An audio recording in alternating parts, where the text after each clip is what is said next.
My husband, 47, and I, female, 40, are getting divorced. We have 3 kids together. Amelie, nearly adult female, teen male, and toddler male. When my husband and I met, we were married to other people. He was my ex-husband's co-worker. We met at one of their company parties. We hit it off, and we had an affair before we got divorced to start dating. Amelie was born shortly after we got divorced. We never felt like we should tell our kids all this when they were growing up, mainly because they were too young. Neither he nor I had kids with our exes, so we just threw away our wedding photos and pretended neither of those marriages happened. When and if the kids asked how we met, we told them it was through common friends. Well, now that we're getting divorced, Amelie has picked her dad's side. I can't really stop her from seeing her whenever she wants because our custody agreement is not over yet, so she often goes to his house after school or spends the weekends with him. He's told her the truth. He's trying to get her to believe that I'm wrong in all of this.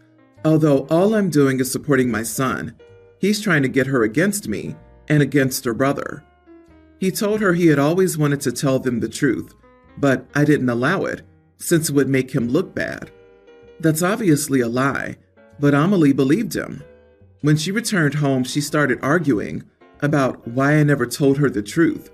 She called me a lying witch. I tried to explain the truth and what her dad was trying to do. She told me she never wanted to see me again.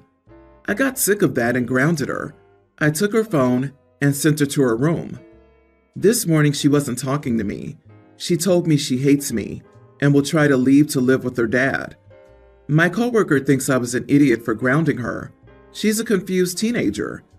I don't know what to believe, really. So, am I the idiot? Edit. Our oldest son came out as trans. His dad isn't supportive at all. Quite the opposite. That's why we're getting divorced. He's trying to get Amelie against her brother. You are the idiot. You can't ground her for an outburst that you caused. You can say you lied to protect her, but you still lied, and that comes with consequences.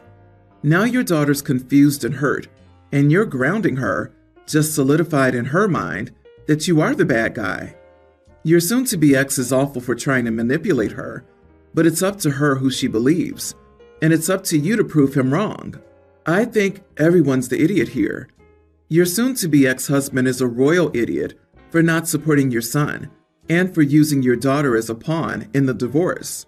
You're an idiot for grounding your emotionally distressed daughter and further alienating her when she needs your support the most. LOL. Nothing says come live with me like grounding a kid for calling you out for being a liar. OP, you lied to your kids, and they called you out on it. You didn't like being exposed, so you punished your kid instead of having a conversation with her. Not the idiot. I can barely imagine going through a divorce for trying to protect my child from their father, then having a different child attack me because of manipulations from their father. Absolutely devastating. So I understand why you snapped and went to grounding. As you've already discovered, your response was not helpful in trying to calm the situation. I hope you can figure out a way to talk to your daughter without blaming your soon-to-be ex, as much as he deserves it. Oh, did he leave out the part where he was married too?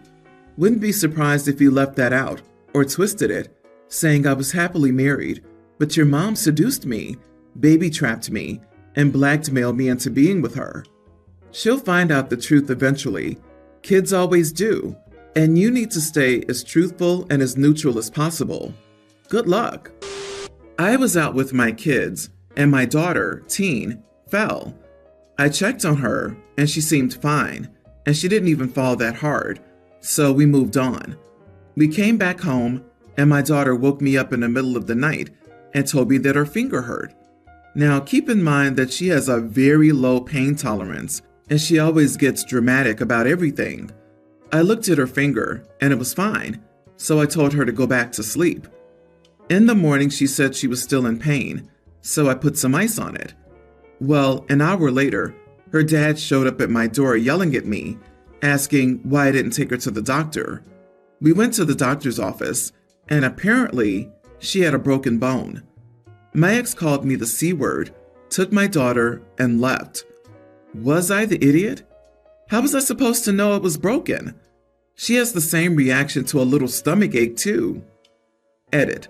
Just to be clear, her finger looked fine, other than a little bruise, and I had no idea that it was broken because she cries even if she's in a little pain, and she wasn't even crying this time, so I couldn't know that it hurt so much.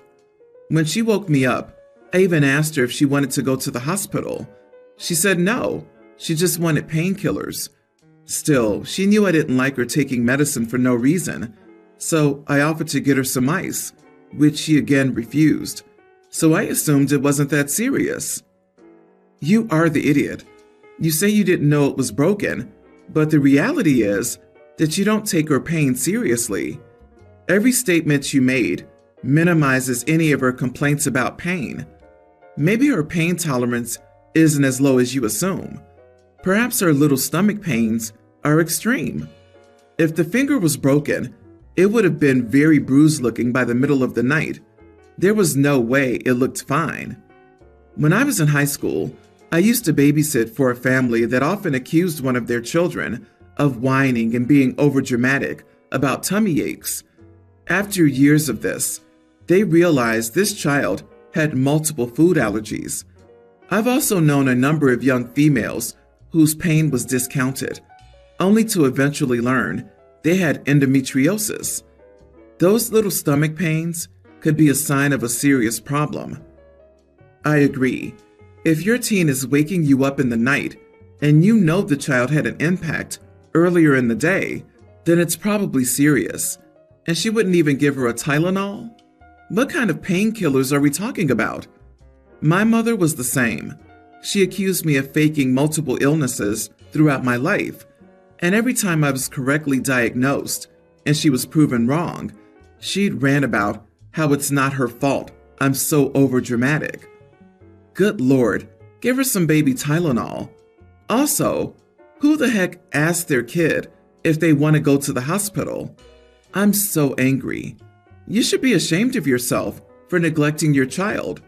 You aren't supposed to know it's broken. You're supposed to care enough to find out if it's broken. Learn the lesson here. Apologize and tell your daughter to listen to her own body.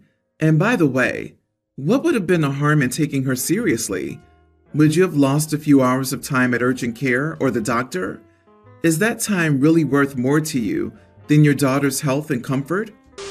My 23 female, sister 25, recently got engaged to her fiancé, 26 male, after they'd been dating for a year. Their engagement party was basically a dinner with friends and close relatives, and my sister went all out on the food.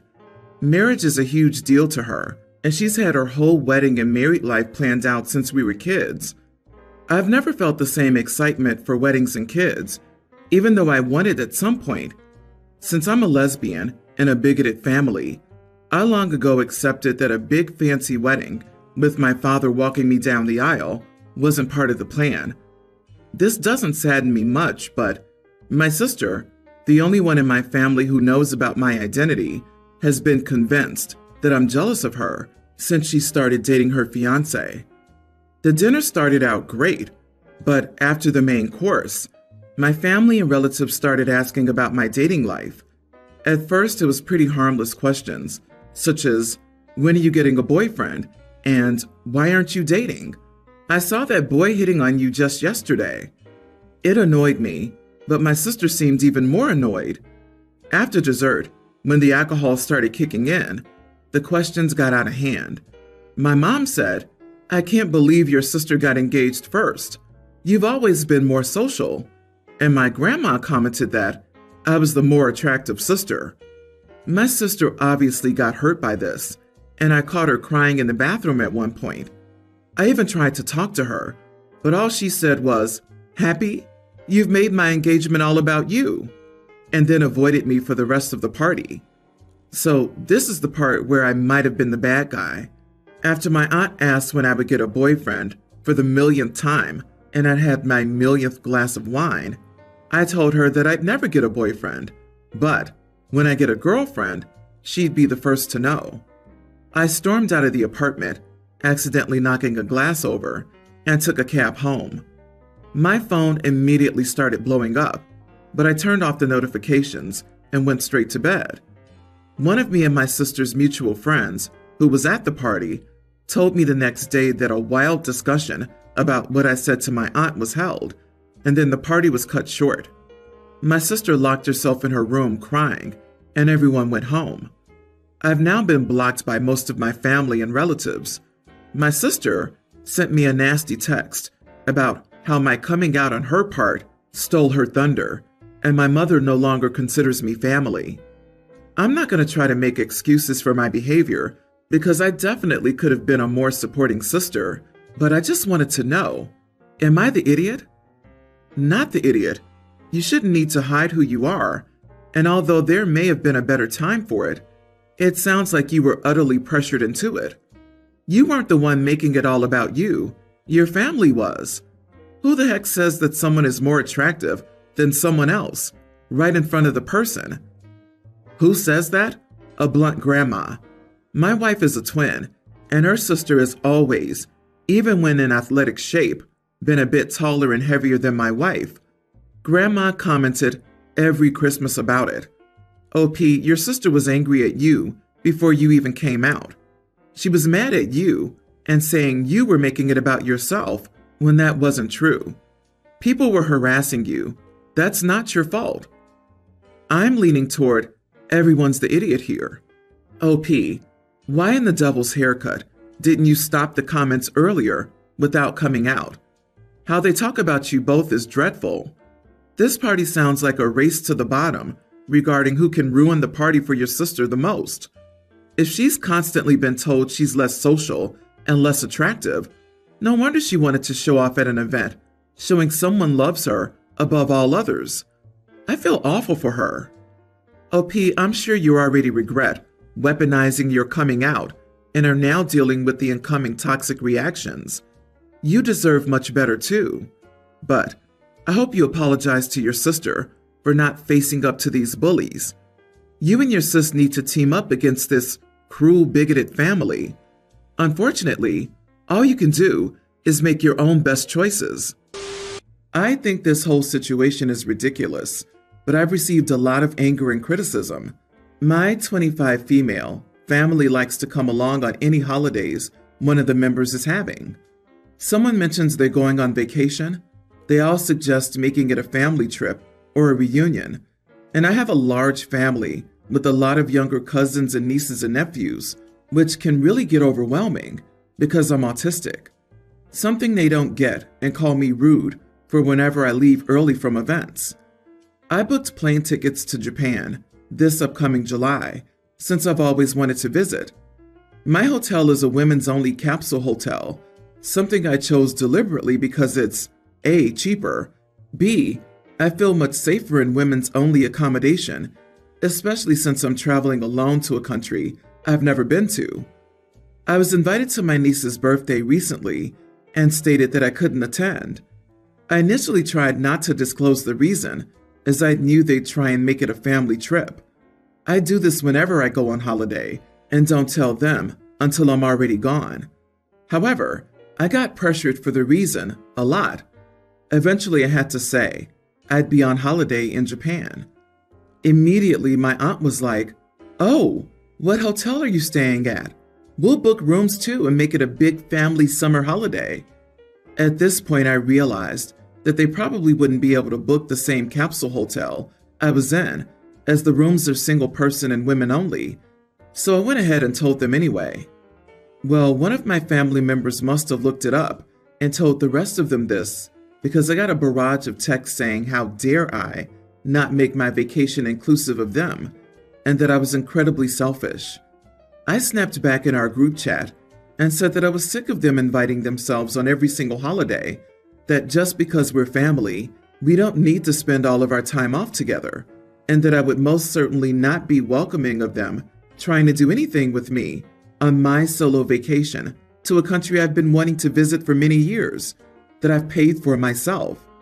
Not to mention, on previous family trips, I've been stuck babysitting my younger family because I'm the youngest adult. Long story short, Everyone's blowing up my phone now for what I said. Am I the idiot? There's literally no way you're the bad guy here. You're an adult, and you can make plans by yourself, whenever you want, on your own terms. Are they literally inviting themselves and then getting mad that you're not being accommodating to them on your trip? God forbid you want to visit a different country at your own pace, doing whatever you like by yourself. Not the idiot, not by a mile. This is just weird. Is everyone in your family super rich that they can just drop all their plans at the drop of a hat and follow you around the world on any vacation you take? You should just be able to tell them that this is a trip you're doing by yourself. But I completely understand your family is the type to push boundaries and make everything an issue. It can be hard to set boundaries with an overbearing family, but they treat you like you're a child. You're not. You're a 25-year-old person. We have a significant amount of inheritance from our previous family, lots of high-value land. They sell a piece every time they need to buy stuff. It's terrible money management. For the country they live in, it sells for a large amount of money. Oh wow, it is terrible money management. You only have a certain amount of land. Eventually, your extended family will run out of land to sell. It may seem like a lot of land to them. It may even still be a lot of land, but it is still a finite amount of land. It doesn't matter if your family only had to sell a piece of land every 5 months or 10 years. It would just mean that it'll take longer before there's nothing left to sell. This is why there aren't actually many wealthy families out there. 90% of families lose their wealth by the third generation. When I, 22 female, was born, our neighbor's hen made a wooden baby cradle for me. My mother used this cradle for each of my siblings. I'm the oldest. My sister, 21, and her husband, 21, live with our parents to save money since she doesn't have a job. My sister recently found out she was pregnant, and she asked our dad to get the cradle out of storage for the new baby without asking me. She and her husband plan on moving out to a place of their own and want to take the cradle with them. I, however, want to keep it at our parents' house. My mom has always referred to this cradle as my cradle, and growing up, I've always been told that I would use it for my kids. I'm not planning to have kids right now, but when I do, I want to make sure I get to use the cradle. I'm concerned that if my sister takes it with them, I'll never get my cradle back. I told my mom and sister that she could use the cradle while she lives at our parents' house, but she can't take it to her new place with them.